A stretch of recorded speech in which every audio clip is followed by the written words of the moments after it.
Nagpabaha pa rin sa ilang bahagi ng bansa ang bagyong Wilma kahit humina na ito bilang low pressure area. Posible na itong malusaw ng tuluyan pero maaari namang masundan ng isa pang bagyo bago matapos ang taon ayon sa Pag-asa. May report si Ivan Mayrina.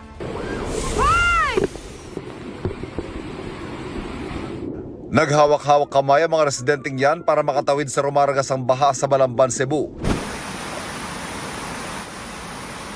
Natangay naman ang isang sasakyan at nahulog sa bangin.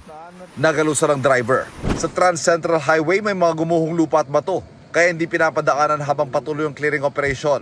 Ayon sa Balamban MDRRMO, mahigit 2,000 individual ang apektado ng pagbaha sa 4 na barangay, bunsod ng bagyong Wilma.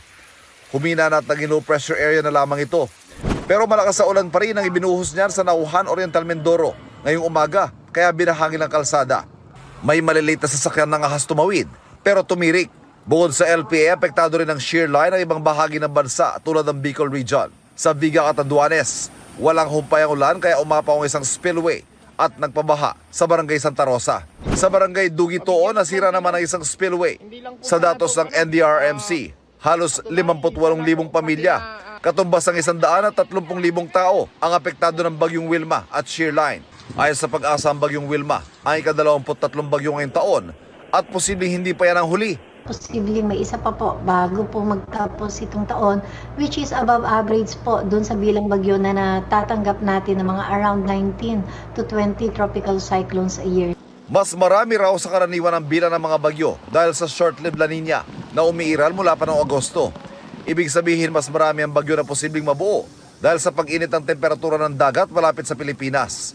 Posibleng sabayan ng mas maraming ulan ang malamig na temperatura.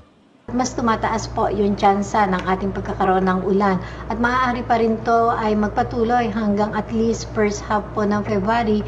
Kaya ibayo pa rin po natin pinag-iingat yung ating mga kababayan, lalong-lalo na po yung nasa eastern section ng ating bansa. Ivan Mayrina nagbabalita para sa GMA Integrated News.